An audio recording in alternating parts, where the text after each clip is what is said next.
2.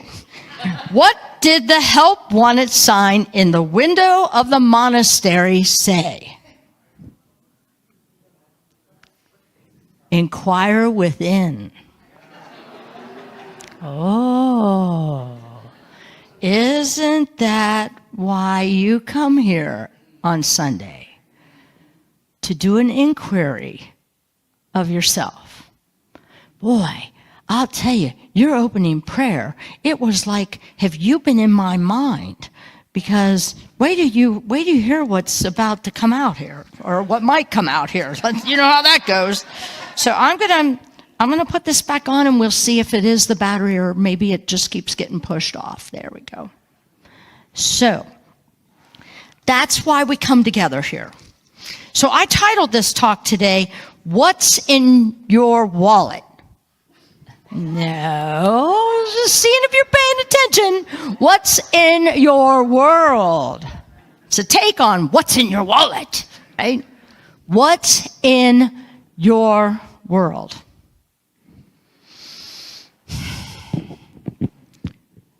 Who do you, or what, let's just start out with this. Think about who is in your realm, in your world. Who are you bringing into your world? You know, what do you want in your world? Do you want anxiety, fear, anger? Or do you want peace, kindness, and compassion? Which was what your opening prayer was saying. And in your meditation, Reverend Elise, that was just on point, on point. You know, recognize what and who is in your, I'm going to say realm or world.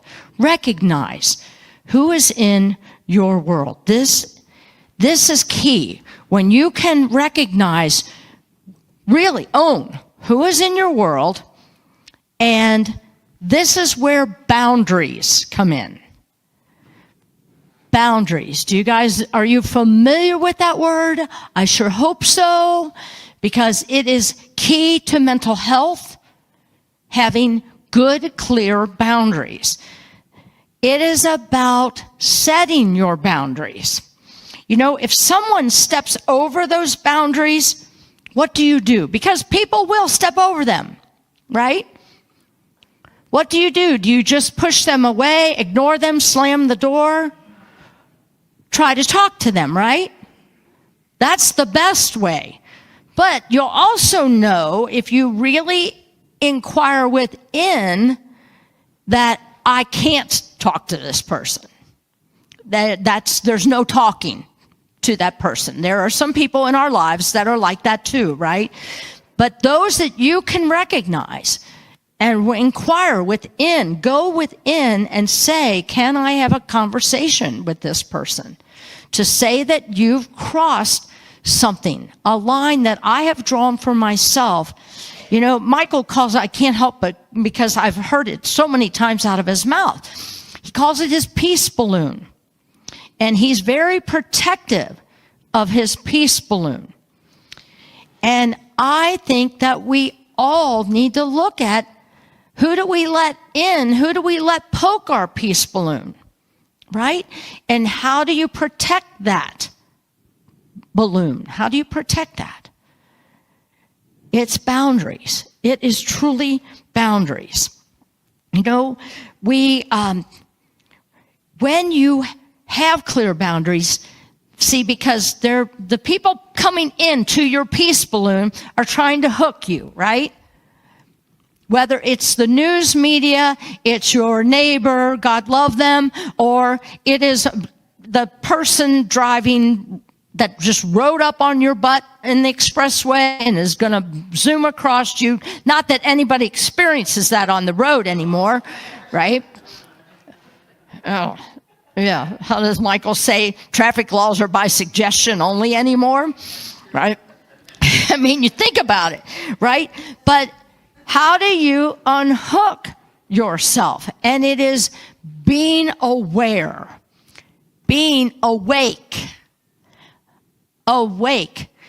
Unity is calling us to be more awake, to be more aware of. I love it. Angie was talking to me this morning and saying what happened to her. Was it yesterday? Right? And it's like one more thing keeps happening. And Saturday, one more thing took her car out of commission. Right?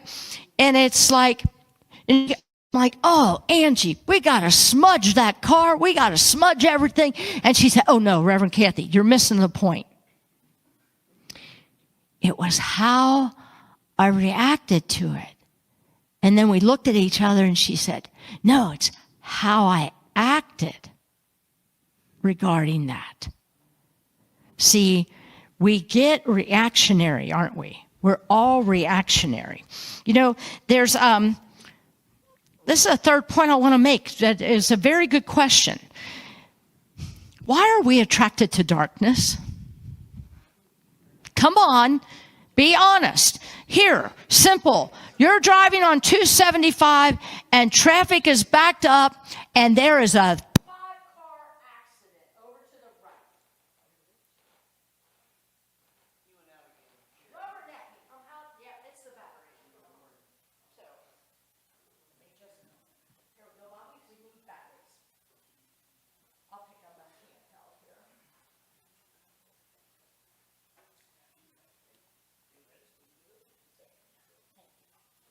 Okay, we'll try this. And if we get it back with new batteries, Bobby, I'll give it a try. It's on. There. It's on. Okay. God bless the flexible, for we will not get bent out of shape, right? Okay. So, why is it? Because I rubberneck. I call it rubbernecking, right? What is it?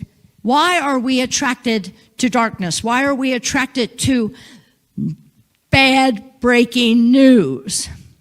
Why are we attracted to it? Think about it. Do you know? I don't think I have the answer, but when I really started thinking, did somebody have an answer? Yeah, negativity bias. Negativity what?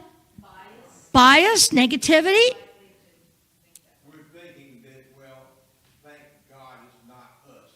That's true. That is a thought. Yes, Susan? To fix it. It what?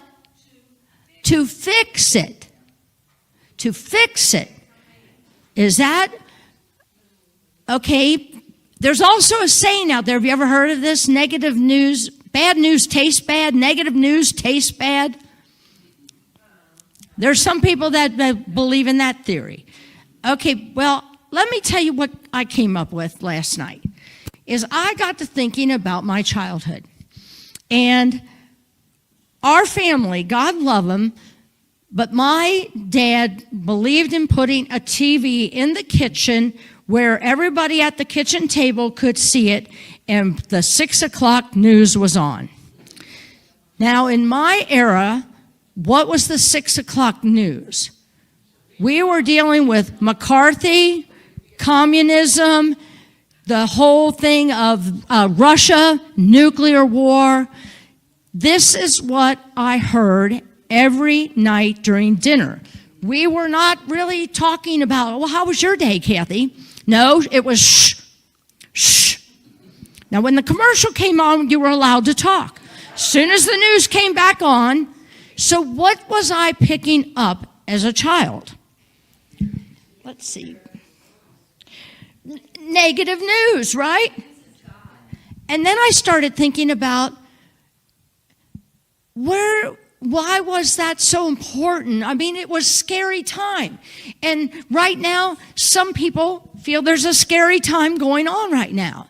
And so what is it that I need to keep hearing news reports after news reports after news reports? Let's see if we're back on. Oh, he got to push the button. So, anyway, I thought about, well, my mom and dad were raised in the Depression. They were raised in the Depression. And so what did they grow up in?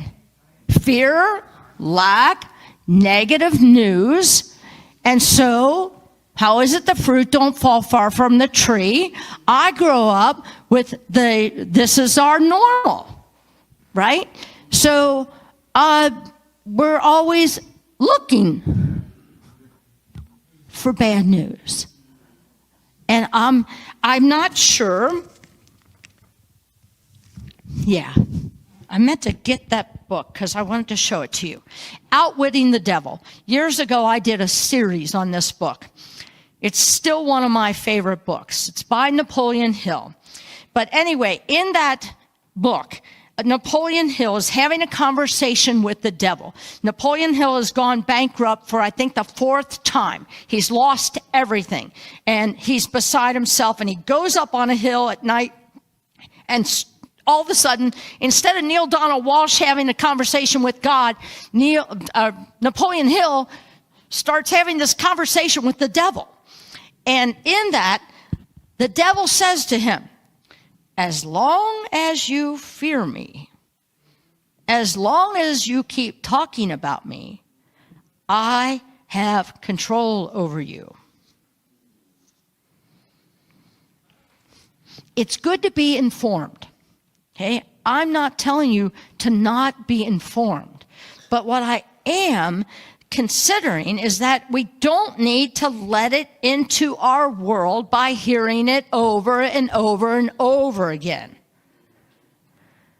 I have picked up my phone to check the news at 6 o'clock in the morning. And then at 9 o'clock, I pick my phone back up again. And we've got a little one who's loose. They're on it. Oh, it's okay, Luann. They got it. There's 3 of them on there. Yeah, we've got 3 helpers up there. Your child is safe. And Steve Shill's guarding the door, so we're okay. You don't need to let it into your peace balloon. Okay? Informed is good. But why did I need to pick it up at 3 hours later? Well, something might have changed. Something else might have happened. Maybe there's more news about the helicopter crash. What do you think happened to my energy? And I can really hide that pretty well because I've got tools. I've got the 12 Powers toolbox with me. But then 4 o'clock comes and I pick the phone up again. When does it become that once is enough? And I used to think, well, before I go to bed, I'll get informed.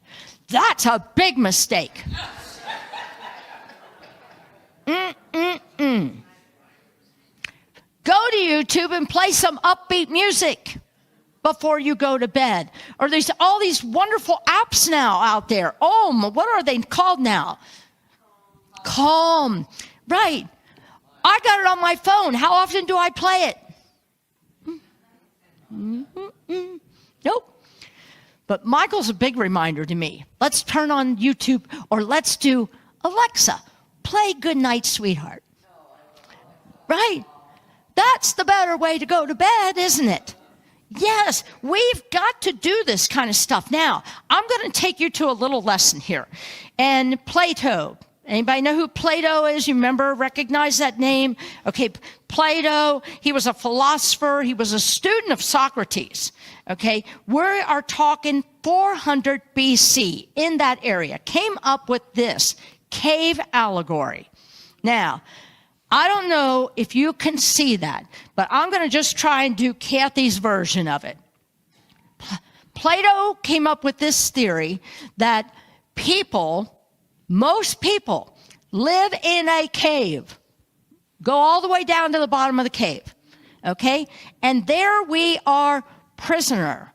Okay? Don Miguel Ruiz would call this is where we're asleep. Okay? The Course in Miracles has another word for that. We believe that is the reality. Okay, so but here in this cave theory that he came up with is there's the sun bright and shining, okay, and it's shining into the cave, but there is a fire in the cave. That's the next step down. See it? Okay, and then there are, what does that say? Wall of objects.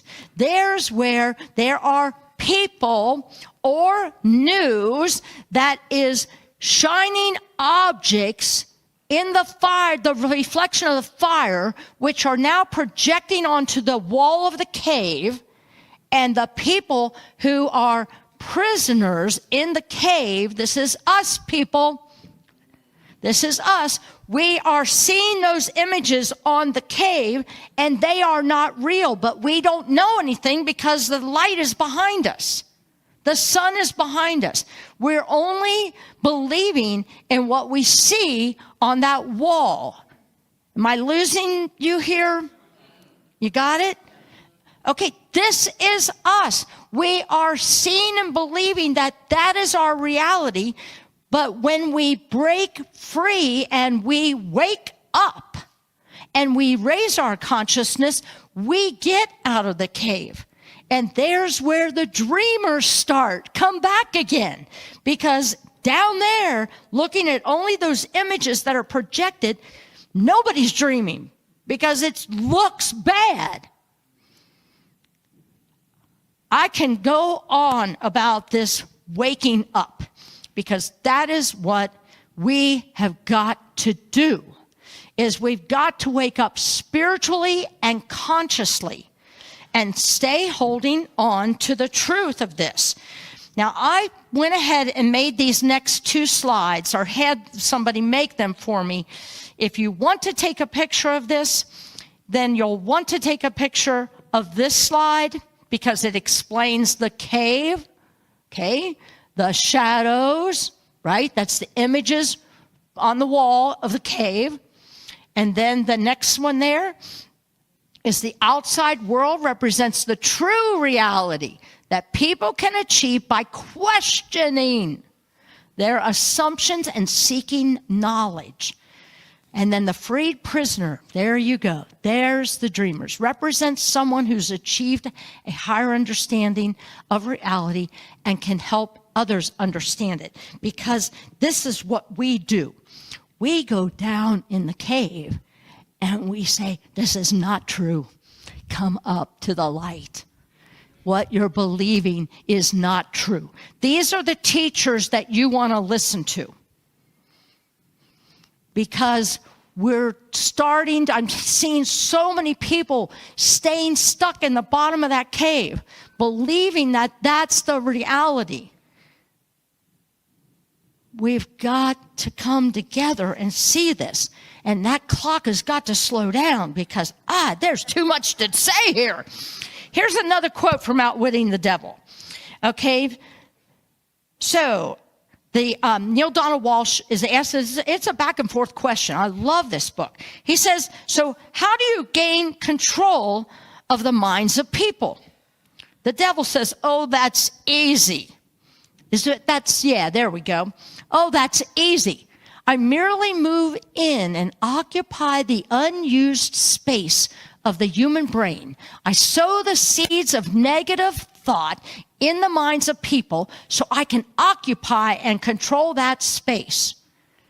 People, this is where you got to pay attention. What is it? The saying, be the watcher, the guard at the portal of your mind. Because we'll say, I deny that. I deny negative news. And then we don't do anything to fill the space. That's the empty space we're talking about. And we talked about that.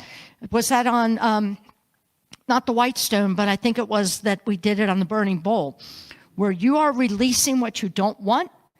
And the important piece of that talk was that now you need to write down what you do want in your mind and in your life, because the universe and nature will fill a void.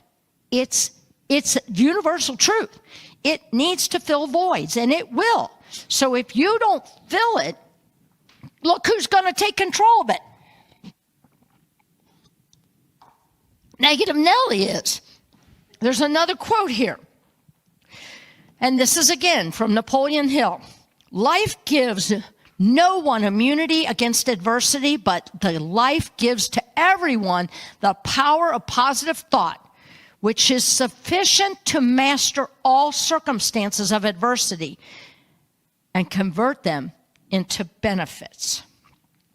Louise Hay says, though I walk through the valley of the shadow of death, I do not build a house there.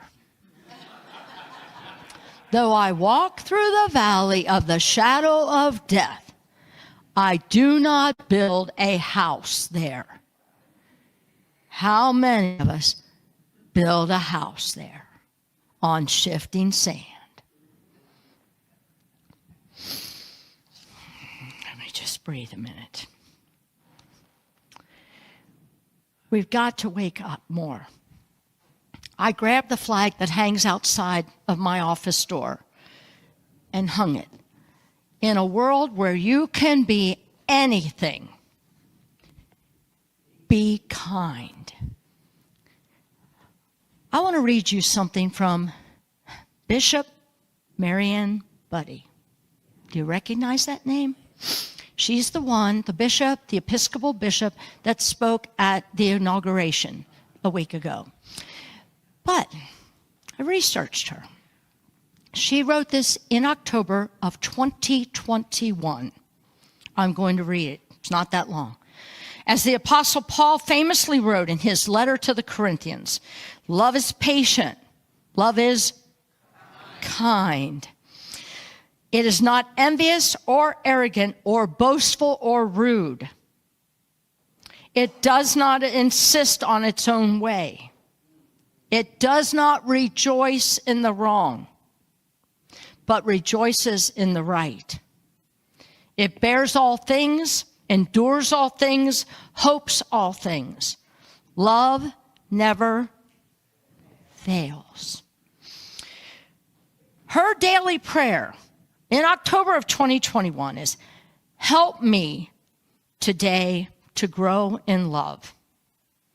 And then she wrote, or you might, as I have done for the last week or so in 2021, but I'm going to say in the last week or so, you might be more specific and ask, help me love someone that I am struggling to love.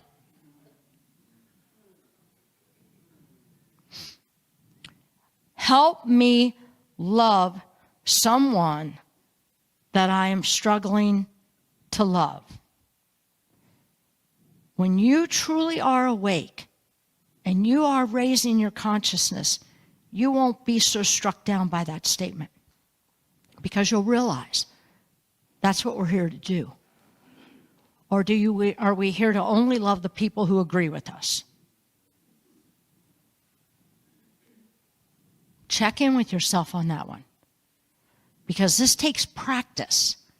Unity is called positive, practical Christianity because it's about practicing the teachings of Jesus, Buddha, Martin Luther King. Oh, and who else? Mother Teresa, yes. She says, pay attention. If you do this, right? I'm going to say it again. Help me to love someone that I am struggling to love.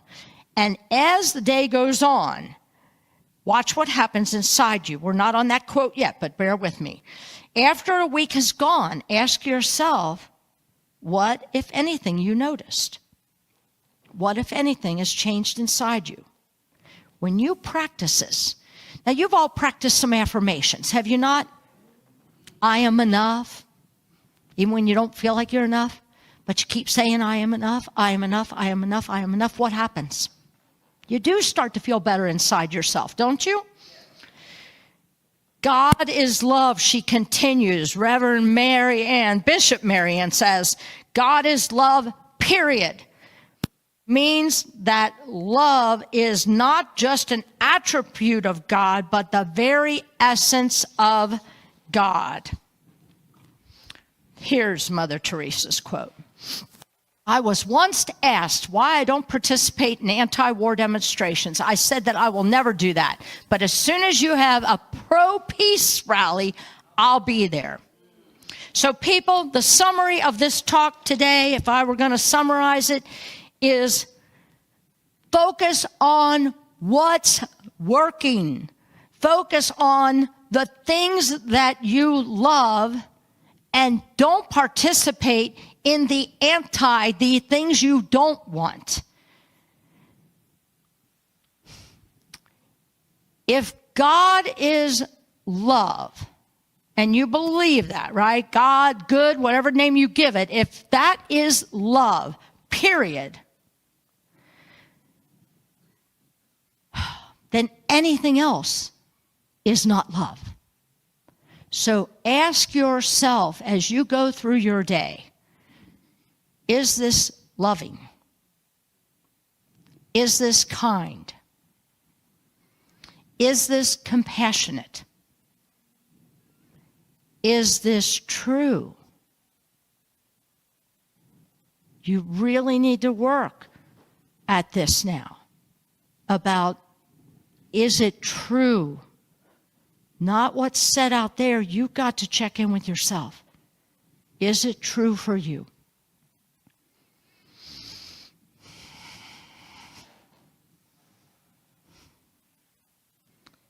In a world where you can be anything, be kind. Because what the world needs now is love, sweet love. That's the only thing that there's just too little of. But we're changing that, right? Because we're raising our consciousness and we are going to wake up. Quit being asleep in the cave. You got it? I'm going to keep pulling you out of that cave. And you need to keep pulling each other out of that cave. And you need to invite your friends that are in the cave to come here on a Sunday. Because we got to wake up this world. We've got to wake up this world. Let's look at our affirmation.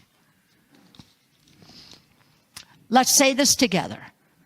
I am choosing to surround myself with those who are loving, compassionate, honest, and kind.